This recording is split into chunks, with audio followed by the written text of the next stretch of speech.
Assalamualaikum warahmatullahi wabarakatuh.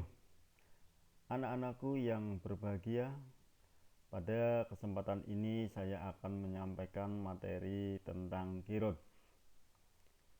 Ada beberapa hal yang ingin saya sampaikan. Yang pertama adalah pengertian kirot, kemudian yang kedua hukum kirot, yang ketiga rukun kirot, yang berikutnya adalah hal-hal yang dilarang dalam kirot, kemudian yang berikutnya adalah batalnya kirot. Baiklah, marilah kita mulai. Pada kesempatan ini saya akan menyampaikan tentang pengertian kirot. Kirot sendiri artinya adalah pemberian modal dari seseorang kepada orang lain untuk modal usaha dengan harapan untuk memperoleh keuntungan yang akan dibagi sesuai dengan perjanjian bersama. Dengan ini saya garis bawahi ada 3 hal pengertian kirot yang akan saya sampaikan. Yang pertama adalah bahwa kirot adalah pemberian modal dari seseorang yang mempunyai modal untuk dijalankan usaha kepada orang lain. Kemudian yang kedua adalah modal usaha. Jadi modal usaha ini bisa berupa uang ataupun bisa berupa yang lain. Kemudian yang ketiga adalah orang yang menerima modal atau yang menjalankan usaha. Jadi seimbang antara orang yang memberikan modal dengan yang menerima modal. Mungkin orang yang memberikan modal tidak punya keahlian atau tidak punya peluang usaha, sehingga mereka bisa memberikan modal kepada orang lain. Kemudian yang berikutnya, orang punya keahlian, kemudian punya keterampilan, ada peluang usaha tetapi tidak punya modal, sehingga seimbang di sini antara orang memberikan modal dengan orang yang menerima modal. Lah, kemudian setelah modal diberikan kepada orang yang menerima modal itu dijalankan usahanya, nanti tentunya ada keuntungan. Kemudian keuntungan itu bisa dibagi sesuai dengan kesepakatan atau sesuai dengan perjanjian.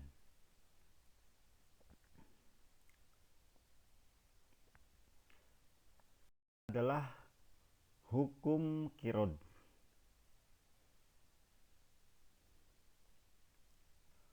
Hukum kirot menurut Islam adalah boleh atau mubah, bahkan dianjurkan oleh syariat Islam, terutama bagi pemilik modal yang tidak punya keahlian usaha, dapat menolong dan akan tertolong dari orang yang punya keahlian usaha, karena akan saling mendapat keuntungan bersama sesuai dengan perjanjian yang disepakati.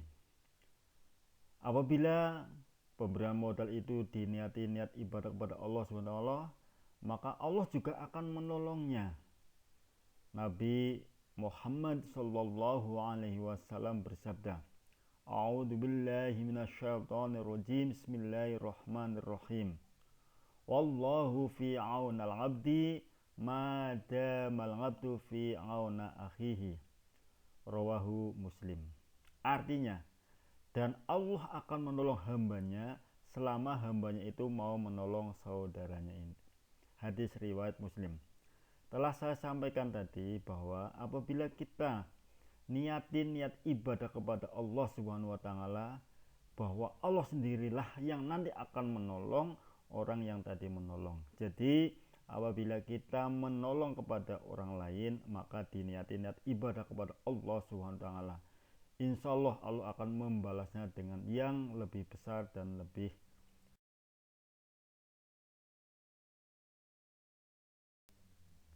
Yang berikutnya adalah rukun kirot. Ada 6 rukun kirot. Yang pertama tentunya adalah ada orang yang memberi modal.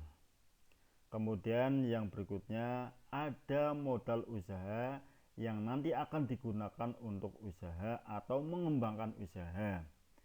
Yang berikutnya adalah yang menerima modal atau pelaku usaha atau bisa pekerja. Yang berikutnya, ada peluang atau jenis usaha yang jelas. Jadi jenis usahanya itu harus jelas, karena kalau usahanya samar, tidak jelas, maka itu bisa diragukan atau mungkin tidak bisa dipertanggungjawabkan.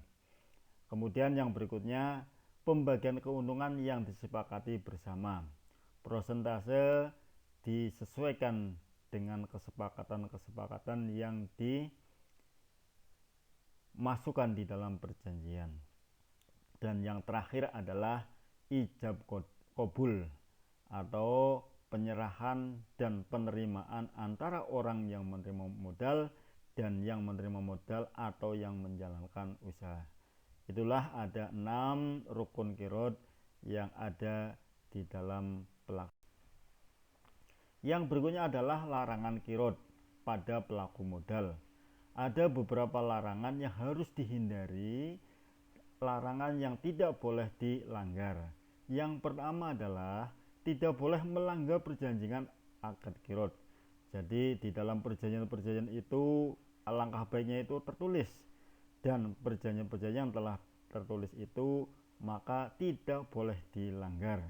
Kemudian tidak boleh menggunakan modal untuk kepentingan sendiri. Jadi modal itu merupakan suatu amanah, maka amanah itu harus dilaksanakan, harus dijalankan dengan sebaik-baiknya.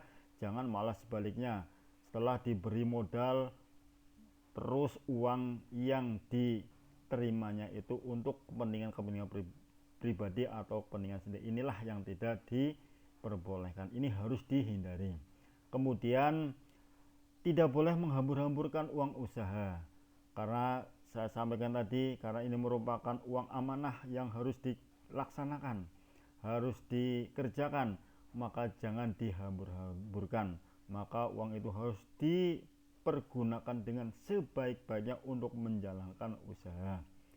Kemudian yang berikutnya adalah tidak boleh menggunakan modal usaha untuk perdagangan yang diharamkan oleh syariat Islam. Jadi kalau misalnya kita diberi modal usaha, maka modal usaha itu harus dijalankan dengan sebaik-baiknya untuk hal-hal yang baik, yaitu hal-hal yang tidak boleh menyimpang dari syariat Islam. Misalnya untuk perdagangan-perdagangan yang diharamkan syariat Islam, nah inilah harus dihindari. Itulah beberapa larangan qiraat pada. Kemudian yang berikut adalah bentuk qiraat. Ada 2 bentuk qiraat dalam Islam dalam prakteknya. Yang pertama adalah qiraat berbentuk perseorangan atau sederhana. Yang kedua adalah qiraat berbentuk badan usaha atau modern. Baiklah, kita akan bahas satu bentuk qiraat. Yang pertama adalah qiraat perseorang atau individu atau qiraat sederhana. Contoh, seseorang menyerahkan modal kepada orang lain yang mempunyai keahlian dagang dengan perjanjian keuntungan dibagi sesuai dengan perjanjian.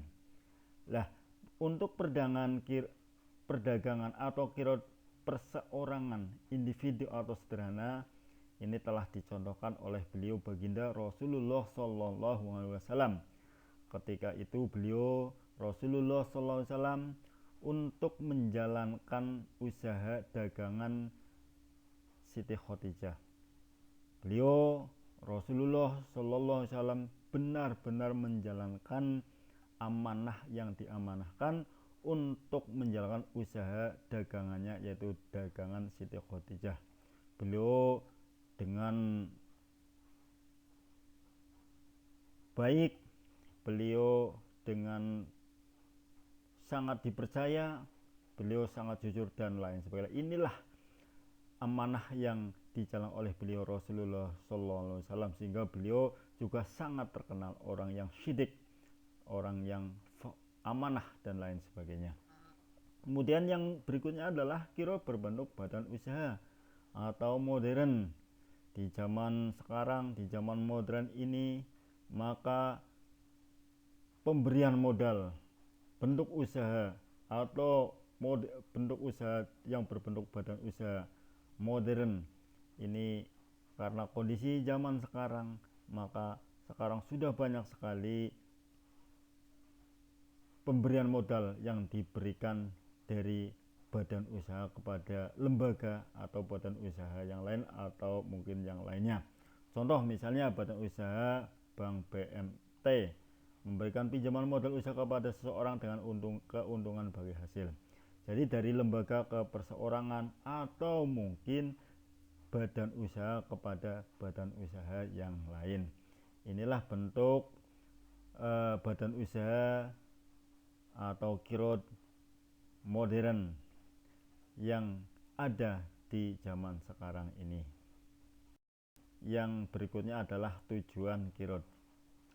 Seperti saya sampaikan tadi bahwa tujuan kirot mempunyai nilai yang sangat baik, nilai yang sangat tinggi, yaitu tujuannya adalah saling menolong kepada sesama manusia, sehingga dapat memudahkan urusan manusia dalam kehidupan sehari-hari. Jadi ada orang yang punya modal tetapi tidak mempunyai keahlian, tidak ada peluang usaha, diberikanlah kepada orang yang sangat membutuhkan. Niatin niat ibadah, niatin niat menolong, insya Allah akan mendapat pahala. Demikian juga sebaliknya, orang yang punya keahlian, punya keterampilan, ada peluang usaha, ditolong oleh orang yang mempunyai modal, sehingga mereka bisa menjalankan usahanya, menjalankan pekerjaannya, menjalankan segala apa yang mereka inginkan, sehingga kehidupan manusia akan saling melengkapi. Oleh karena itu, tujuan kirot ini sangat jelas bahwa kita dianjurkan untuk saling tolong menolong kepada semua manusia dengan cara pemberian modal kepada orang yang sangat-sangat membutuhkan. Kemudian yang berikutnya, bahwa di samping kita niatin niat ibadah, menolong kepada orang lain, tentunya apabila nanti ada penghasilan, ada keuntungan, maka dapat dibagi bersama sesuai dengan kesepakatan, sesuai dengan perjanjian yang tertulis. Karena saya sampaikan tadi, perjanjian-perjanjian itu walaupun perorangan, alangkah baiknya dilaksanakan dengan cara tertulis. Yang terakhir adalah batalnya kirot. Ada 3 hal batalnya kirot. Yang pertama adalah jika kedua belah pihak ada yang mengingkari janji.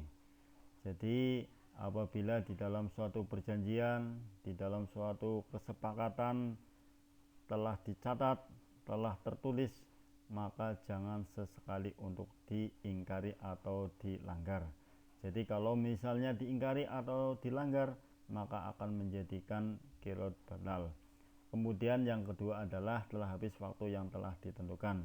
Jadi kalau waktunya telah ditentukan 1 tahun, 2 tahun, ataupun 3 tahun, jadi kalau sudah habis waktunya yang telah ditentukan, maka kirot itu sudah selesai. Jadi misalnya 1 tahun, berarti 1 tahun selesai. Apabila nanti sudah selesai, mungkin bisa diperpanjang lagi 2 tahun, 3 tahun, dan seterusnya. Kemudian yang terakhir adalah terjadi penyelewengan modal. Telah saya sampaikan tadi bahwa modal usaha untuk digunakan dengan sebaik-baiknya karena merupakan amanat, maka harus dilaksanakan dengan sebaik-baiknya. Jadi tidak boleh digunakan untuk kepentingan pribadi, tidak boleh digunakan untuk berfoya-foya. Karena kalau digunakan untuk kepentingan pribadi atau berfoya-foya akan menjadikan kirot batal. Demikianlah yang saya sampaikan, mudah-mudahan dapat dipahami dan dimengerti. Kami akhiri, wabillahi taufiq wal hidayah. Wassalamualaikum warahmatullahi wabarakatuh.